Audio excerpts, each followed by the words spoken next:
Good morning once again. I don't even know what day it is. I'm exhausted. We went to Hollywood Studios after hours last night, so we didn't get home until almost 1 a.m.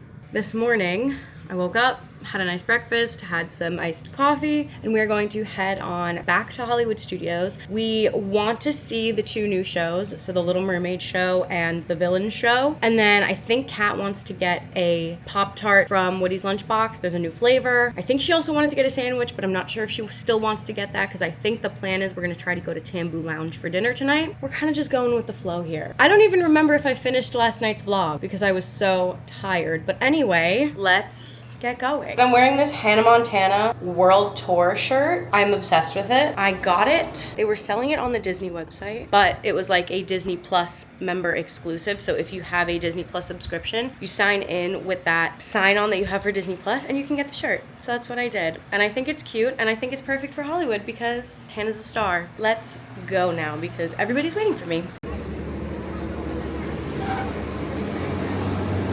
Like we never left. We might as well have slept here last night. It's less than 12 hours, right? Y'all haven't seen him in the vlog yet, but here's Bo. Nice. You can't come into Hollywood Studios without saying hello to him. He's my best friend. Sorry, chummy. That is such a cute little backdrop for photos.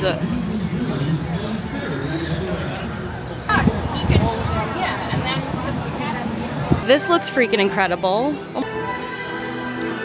Wow, this actually looks so insane. I've seen like videos and pictures of this, but it is insane in real life. Oh my gosh, wait, I'm so excited now. Now, obviously, as a true theater girly, I'm not gonna film it. There will be no like visual spoilers in this video, but I will talk about it at the end. But we'll see you after.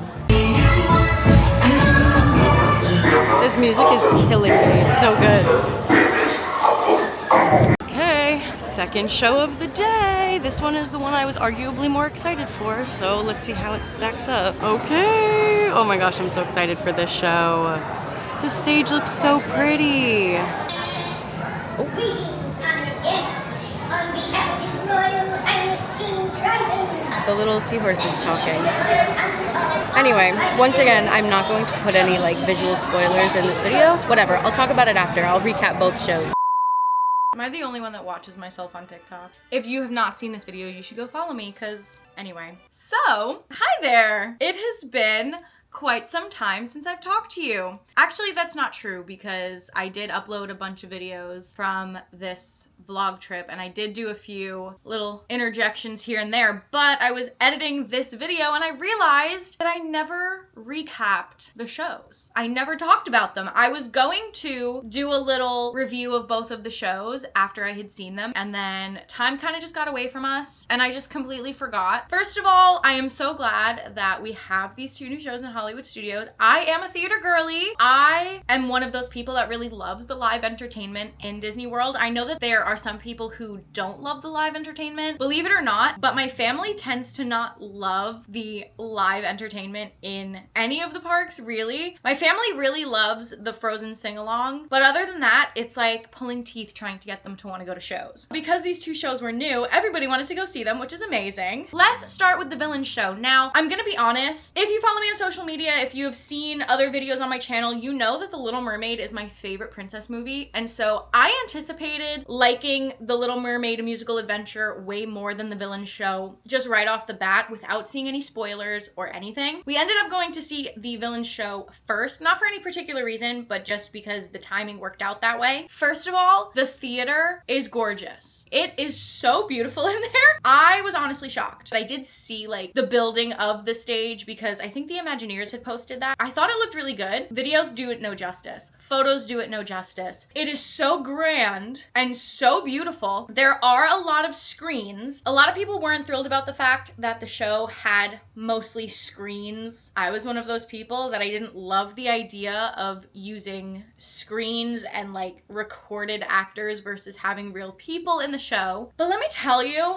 that show was amazing. It's hard for me to do a review of these shows without giving any spoilers spoilers, but I thought the music was really great. The song, which apparently is now available on streaming, I fear that I will be streaming it way more than I should. The song is so good. It's so catchy. It's so good. I do wish that we had more of the different villains, just personally, because if you don't want to hear any spoilers, skip to this time, because I do have to like talk about the show. So basically the gist of it is all of the villains are fighting over who was treated the most unfair, and we basically get to see 3 of the villains live, and then the audience gets to vote on who they think was treated the most unfairly ever after. See what they did there? The 3 villains that we get to choose from are Cruella, Hook, and Maleficent. Personally, for me, those are not my favorite villains. My 2 favorite villains are Ursula and Hades, so I would have liked to see them in the show. If you are a fan of one of those 3 villains, you will love the show. I personally would have loved to see Hades on stage. He's not on stage, he is on a screen. However, the screens are really good. I didn't feel like the screens took away from anything. I do wish that we would have seen more of the villains live, but of course, we don't.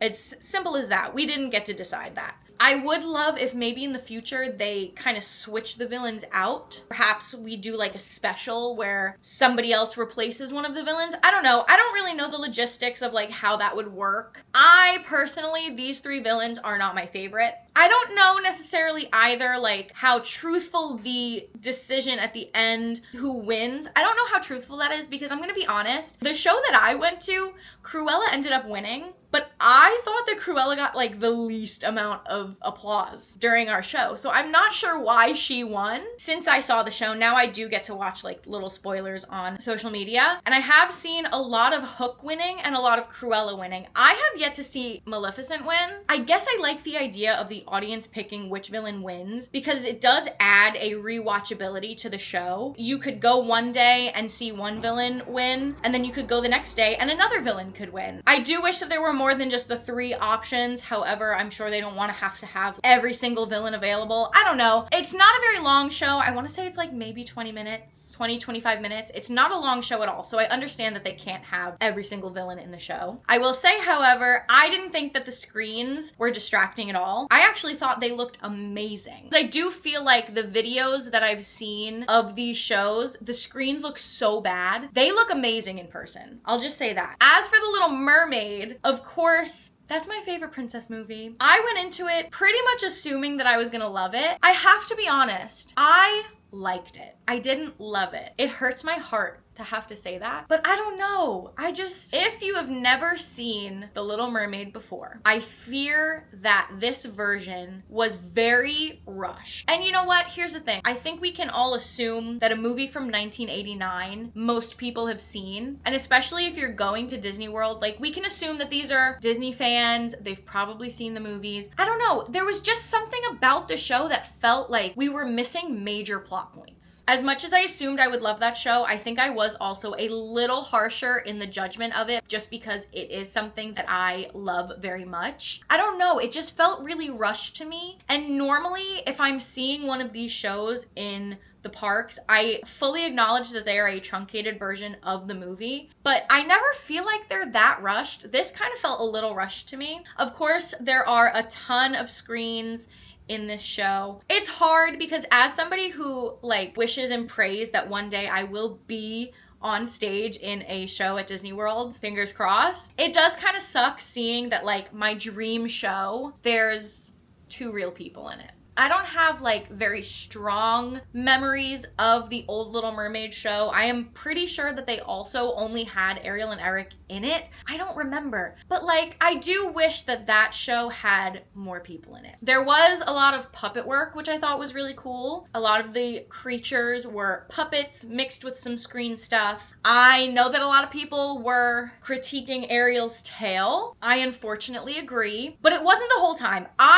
Honestly, the way that people were acting on social media, they were acting like it was the worst thing they'd ever seen. That's not the case. I do think that there were moments where it looked a little funny, but at the same time, I didn't think it looked bad the whole time. I thought there were some moments where it looked really, really good. I thought the Ariel was amazing. I thought she sounded so beautiful. Overall, if I had to rate the shows, I would give the Little Mermaid show an 8. and I would give the villain show a 9. I would say if you had only time to see one of these shows, I have to give it to the villain show just because it's new, it's fresh, it is really cool. Of course, with both shows, I have critiques, I have things that I would change, but I do think that I liked the villain show just a little bit more, which is crazy because I love The Little Mermaid and I put The Little Mermaid over everything. To enjoy the villains show over The Little Mermaid show, it was a little painful, I'm not gonna lie. I was a little sad about it. Now, here's my problem, because now that we are re-theming Rock and Roller Coaster to the Muppets, do I think that we should have put Muppet Vision into that little theater and then put the villain show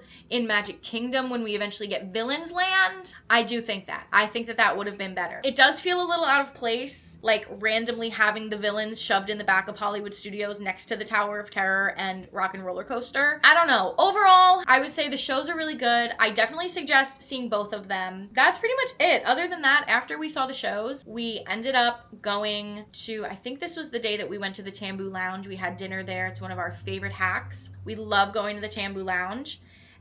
So the Tambu Lounge is the bar outside of the Ohana restaurant. They have a ton of fun drinks as well as some lounge bites. Some of our favorites are the chicken wings, the pork ribs, the pot stickers, and of course, the Ohana noodles. My drink of choice at the Tambu Lounge is the Kiki lemonade.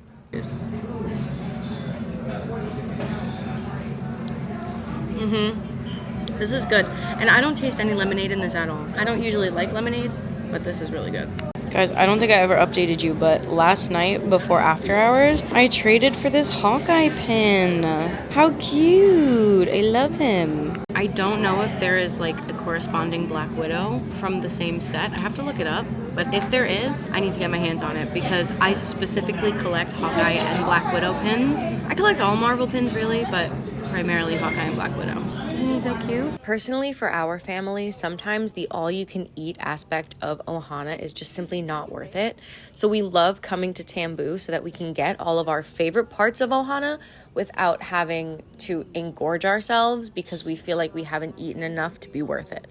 And let me be honest, the noodles and the pot stickers are really the only reason I want to go to Ohana anyway. And I don't know why, but apparently while vlogging, I thought you should see my ginger ale. And yes, you can get the famous bread pudding at Tambu Lounge. I believe they say it's on their secret menu, but if you ask for it, they will get it for you. Oh my gosh, look at how good that looks. I think at this point, I almost prefer going to Tambu Lounge over just going to Ohana.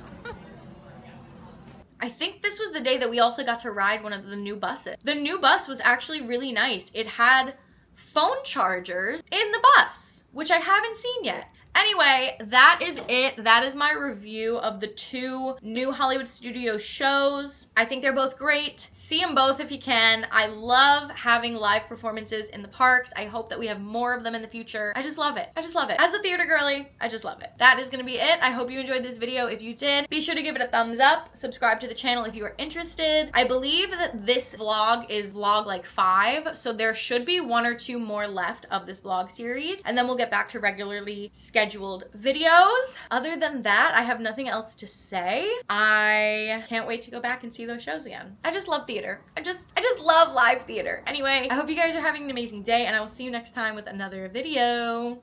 Bye-bye. They should just let me in early. Are you gonna let me have some? No. Oh!